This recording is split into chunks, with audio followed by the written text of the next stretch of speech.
देखो इधर हम लोग एलपीपी में दो तरह का वेरिएबल्स का यूज करते हैं, ठीक है। एक होता है स्लैक वेरिएबल और दूसरा होता है सरप्लस वेरिएबल, ठीक है। दोनों का कहाँ कहाँ पर यूज करना है और उसे क्या होता है उस चीज़ को समझने का कोशिश करते हैं। सबसे पहले जैसे स्लैक वेरिएबल है तो उसका यूज हमेशा लेस देन के केस में ही करते हैं, ठीक है। जब भी कांस्टेंट में या जो भी इनइक्वालिटी दिया जाएगा, अगर उसमें लेस देन इक्वल टू का केस दिया है तो स्लैक वेरिएबल यूज करेंगे, और अगर ग्रेटर देन का केस है तो उस केस में सरप्लस का यूज करना है, ठीक है। काम कैसे होता है, इसका बेसिक वर्क है कि जो भी इनइक्वालिटी दिया हुआ है उसको हमको इक्वल एक इक्वेशन में कन्वर्ट करना होता है, ठीक है। देखो काम कैसे होगा, मान लो तुम्हारे पास कुछ ये दिया हुआ है 2x plus 3y it is less than equal to 5, कुछ भी दे दिए। हमको अगर कहा जा रहा है कि स्लैक वेरिएबल यूज करना है तो हम कैसे इंट्रोड्यूस जब हम करेंगे, मान लेते हैं कि s1 is a slack variable. तो सिंपल सा वर्क इतना है कि 2x plus 3y plus s1 equal to 5, ठीक है।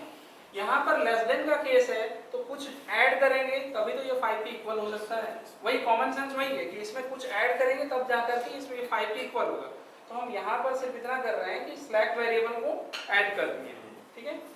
इस तरह से हो जाएगा। अब इसी तरह का दूसरा केस इसमें देखो 2x plus 3y को दिया जाता है ग्रेटर इक्वल टू 5, ऐसे कुछ दे रहे हैं। अब यहाँ पर तुमको समझ में आ रहा है कि 2x plus 3y जो है 5 से ग्रेटर है, तो इसमें कुछ माइनस करेंगे तभी जाके कुछ वो इक्वलिटी आ सकता है, ठीक है। तो यहाँ पर हम लोग s2 सरप्लस वेरिएबल यूज करेंगे। हाँ, यहाँ माइनस होता है, सरप्लस में माइनस करेंगे तो ये हो जाएगा 2x plus 3y minus s2 equal to 5, ठीक। यही बेसिक वर्क है। सरप्लस को हमको इधर घटाना है और स्लैक को इधर ऐड करना है, ओके। लिख लो इसको।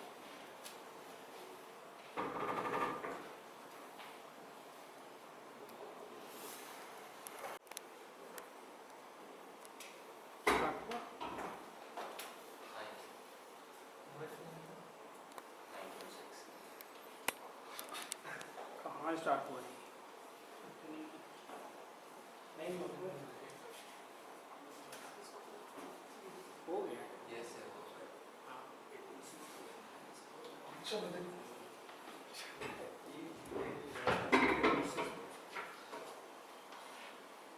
इस क्वेश्चन को सिंपलेक्स मेथड से हम लोग सॉल्व करेंगे, ठीक है।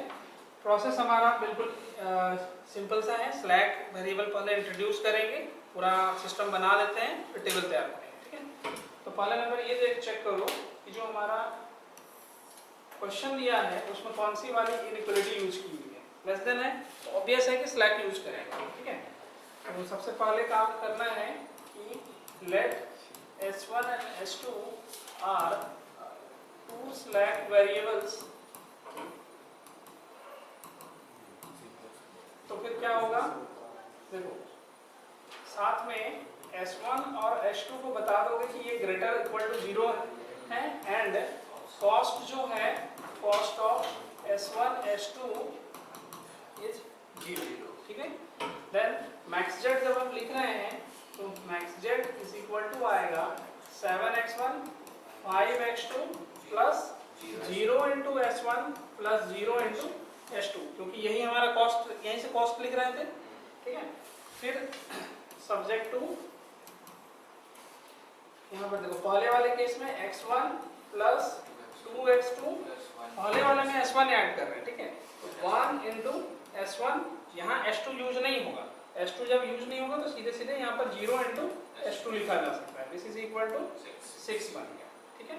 फिर उसी तरह से second 4 into x1 plus 2 into x2 plus, अब देखो s2 इसमें यूज कर रहे हैं, s1 यूज नहीं करना है, तो 0 into s1 plus 1 into s2, this is equal to 12, ठीक है। यही हमारा स्ट्रक्चर है। अब इसके बाद नेक्स्ट हम लोगों को टेबल बनाना है।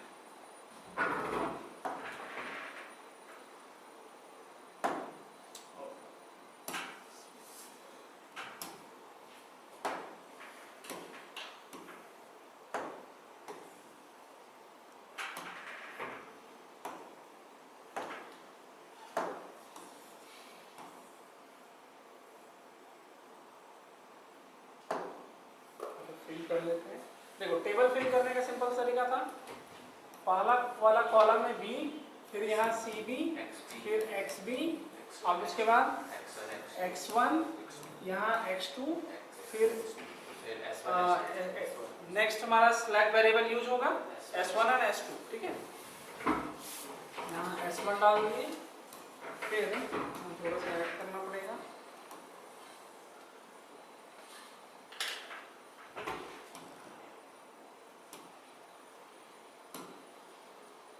ये s2 बन गया और फिर यहाँ पर मीन रेशियो, ठीक है। फिर देखो ये फिल होने के बाद नेक्स्ट वर्क क्या करना है, CB के XB के जस्ट ऊपर में उनको CJ लिखना है और CJ में जितना भी कॉस्ट हमारा आया हुआ था सारा कॉस्ट वहाँ पर एंट्री करेंगे, ठीक है। तो देखो x1 का कॉस्ट कितना दिया हुआ था 7500, इस तरह का कॉस्ट आ रहा है। तो हम लोग यहाँ से सिंपली लिखेंगे x1 के जस्ट ऊपर में 7, फिर यहाँ 5, यहाँ 0 और फिर यहाँ पर 0 आएगा। अब फिर उसके बाद नेक्स्ट आएंगे हम लोग, ये पूरा x1 x2 इसका फिल करते हैं, ठीक है। पहला काम वही करो, तो इसमें दिया हुआ था यहाँ पर 1 है, यहाँ 2 है, s1 यहाँ 1 आएगा, फिर ये 0 बन गया, फिर उसी तरह से 4 2 0 2 है, 3 है, 3 लिए 2 लिए हैं, ये से 2 है 3 का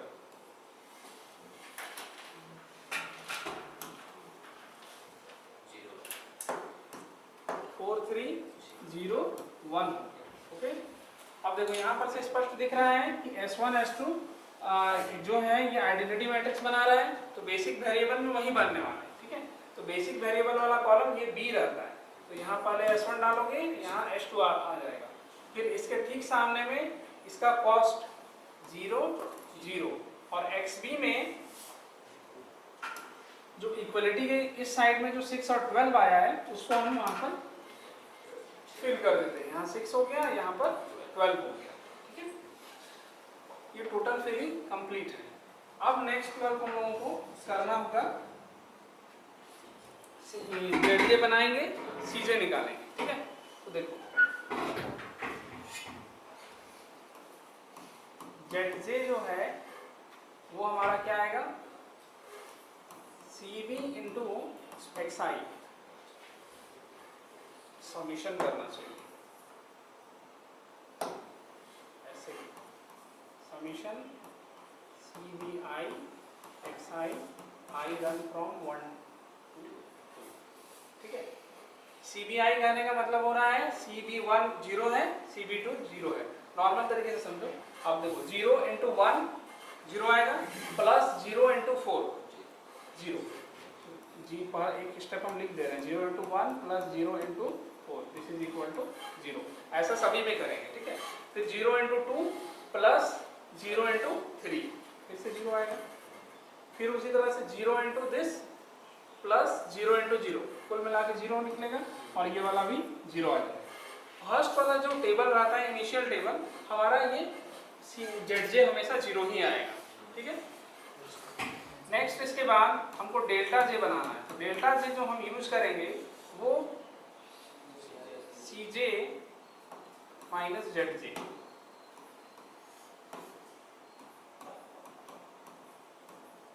ऐसे हो जाएगा, ठीक है। आगे पीछे हो रहा है क्या, नहीं हो रहा है ना। अब देखो CJ माइनस ZJ यूज करना है, तो CJ हमारे पास ऊपर में था और ZJ कहाँ है, यहाँ पर दिख रहा है, तो 7 माइनस 0 7 आ गया, 5 माइनस 0 यहाँ 5 होगा, फिर 0 और ये 0 हो गया, ठीक है। अब यहाँ ध्यान रखोगे कि हम सबसे पहले एंटरिंग वेक्टर कौन सा लेंगे, ठीक है। तो इसमें हम लोग इसमें सारा वैल्यू अभी पॉजिटिव आ चुका है, सबसे पहला काम होगा तुम्हारा कि यहाँ मैक्सिमम वैल्यू कौन सा दिख रहा है, 7 दिख रहा है ना, तो पहले उसको करो डार्क, 7 हो गया, 7 को मार्क कर लिए, ये हमारा आउटगोइंग वेक्टर बनेगा, ठीक है। यहाँ लिख देते हैं आउटगोइंग वेरिएबल क्या आ गया, x1। रीजन यहाँ पर यही है कि जो हमारा डेल्टा जे है इज मैक्सिमम, ठीक है, ये ध्यान रखना चाहिए। अब इसके बाद नेक्स्ट इसी कॉलम पे हम चलेंगे, अब मीन रेशियो को निकालना है। मीन रेशियो जब भी निकालोगे तो मीन रेशियो निकालने का तरीका क्या होगा, जो भी तुम्हारा XB है उसको डिवाइड करोगे इसके साथ एंट्री से, ठीक है।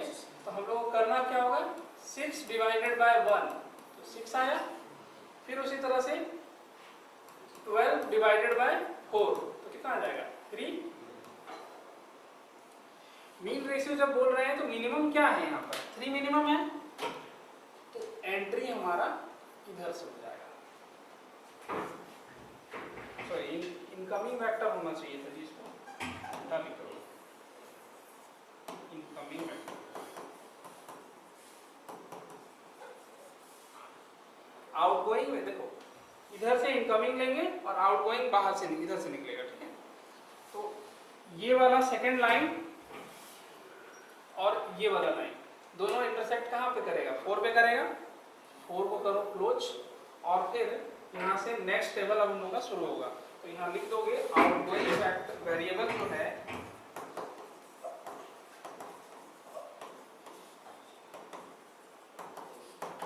क्या आ गया S2। नेक्स्ट वाला टेबल में ये S2 हटेगा, इसकी जगह पर X1 आ जाएगा, ठीक है। चलो इतना तुम लिखो पढ़ो सबसे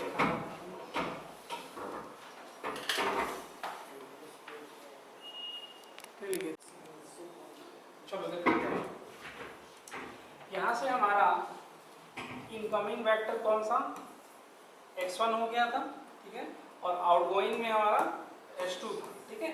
तो सिर्फ इतना काम करोगे, S2 की जगह पर X1 को रिप्लेस करेंगे, बाकी अब कुछ नहीं करना है। यहाँ S1 तो वैसे का वैसा रह गया, S2 की जगह पर X1 चला गया, ठीक है। कॉस्ट जो लिखना है वो कॉस्ट यहाँ मेंशन कर लेते हैं, CJ 7500 था, ठीक है। तो X1 का कॉस्ट कितना दिख रहा है यहाँ पर 7 दिख रहा है, तो X1 के कॉस्ट की जगह पर 7 डालो। S1 का कॉस्ट कितना दिख रहा है 0 0 रखो, ठीक है।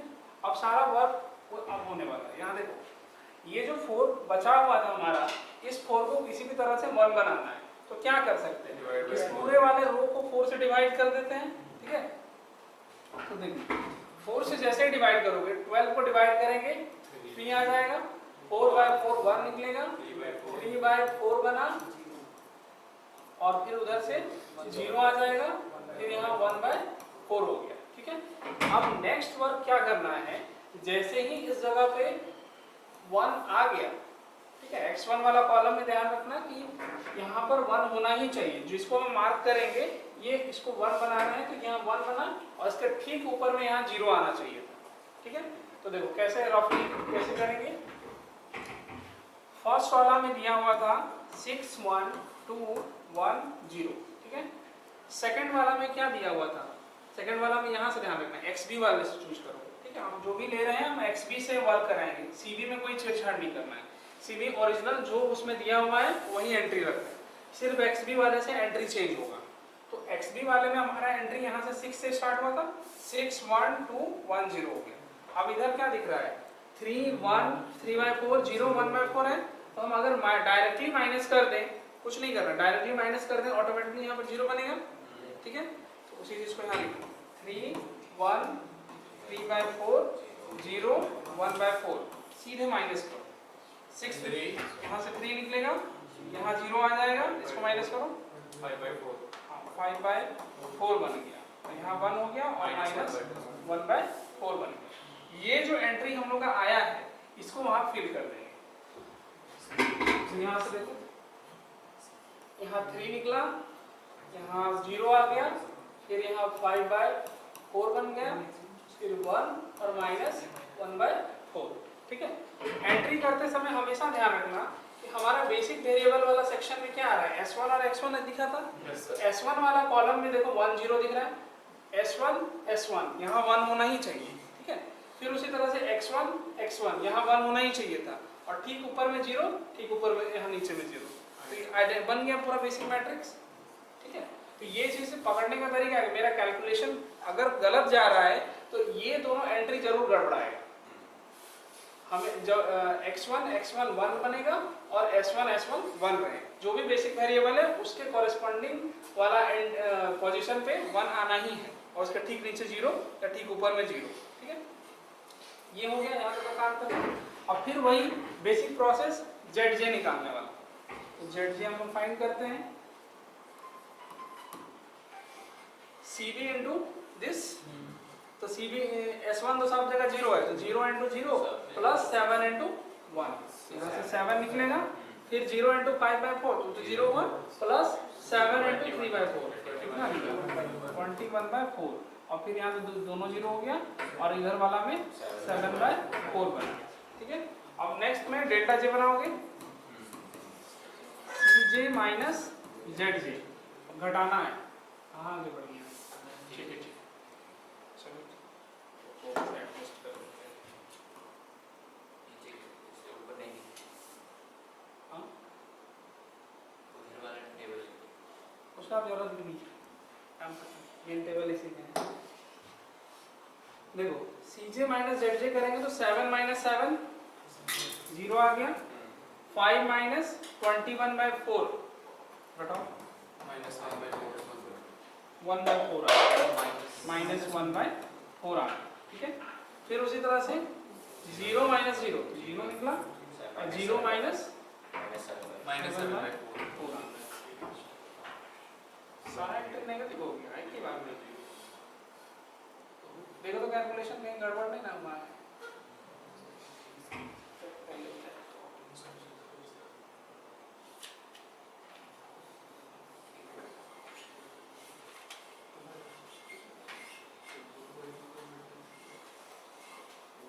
ठीक है,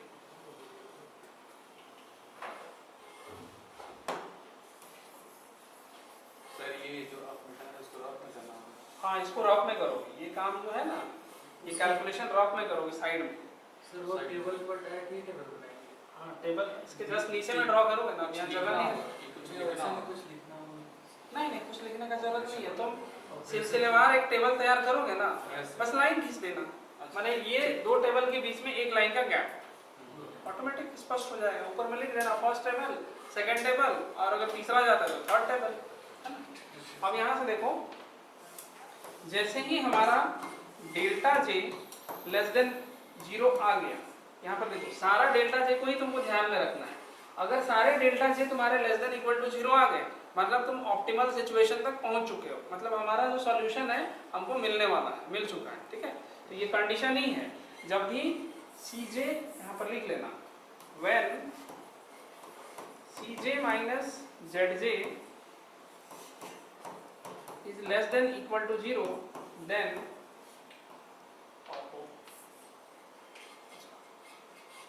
डेल्टा j लिखो,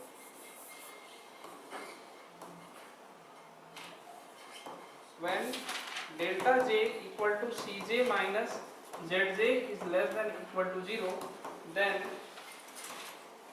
we get the optimal solution। optimal मतलब maximum या minimum जो पूछा गया है, optimal solution।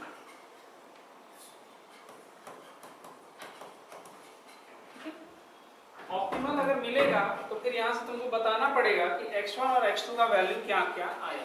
हमको ध्यान रखना है सिर्फ इसी b वाले सेक्शन पे। b में s1 दिख रहा है, s1 के ठीक सामने में क्या दिख रहा है, कॉस्ट 0 दिख रहा है, और यहाँ पर xb जो है हमारा 3 आया हुआ है। ठीक है, तो हम यहाँ पर जो बेसिक वेरिएबल हम लोग का रिक्वायरमेंट फैक्टर क्या था, ये x1 और x2 का ही वैल्यू निकालना था ना। तो s1 का वैल्यू, s1 यहाँ पर प्रेजेंट है, x2 नहीं है, तो x2 जब नहीं है तो उसका वैल्यू यहाँ पर सीधे सीधे 0 आ जाएगा। x2 इक्वल टू 0, जो वेरिएबल रहेगा उसके कॉरेस्पॉन्डिंग xb वाले कॉलम में देख लेना है। तो x2 नहीं था तो सीधे सीधे x2 का वैल्यू 0 बना। अब नेक्स्ट x1 को देखना है, तो x1 यहाँ पर दिख रहा है, इसके कॉरेस्पॉन्डिंग xb में देखो, xb का वैल्यू कितना आया 3, तो यहाँ पर लिखेंगे x1 का वैल्यू 3 आ गया। ठीक है, यही हो गया हमारा x1 x2 का वैल्यू। फिर जब हमको मैक्स जेड निकालना है तो मैक्स जेड में क्या करेंगे, क्या लिखा हुआ था उसमें, 7x1 उसमें दिया हुआ था 7x1 प्लस 5x2 दिया हुआ है। तो 7 into 3 plus 5 into 0 this is equal to 20। ठीक है, यही हो गया ऑप्टिमल। यही हमारा से वैल्यू चूज करेंगे। हाँ, XB से ही चूज किया जाता है। बेसिक वेरिएबल में तुम देख लो कौन कौन सा वेरिएबल इस कॉलम में कौन कौन सा वेरिएबल आया, उसके कॉरेस्पॉन्डिंग XB पे आओ, वहां पर वैल्यू देखना है। जो भी S1 का वैल्यू यहाँ पर 3 निकला, ठीक है, X1 का वैल्यू यहाँ 3 निकला, और उसके बाद X2 नहीं दिख रहा था, X2 का वैल्यू सीधे सीधे 0, फिर यहाँ पर S2 भी नहीं दिख रहा था तो S2 का वैल्यू भी 0 हो जाएगा। ठीक है, बस यही काम है। तो मीन रेशियो का क्या बोले थे, XB/X1? हाँ, XB/XI।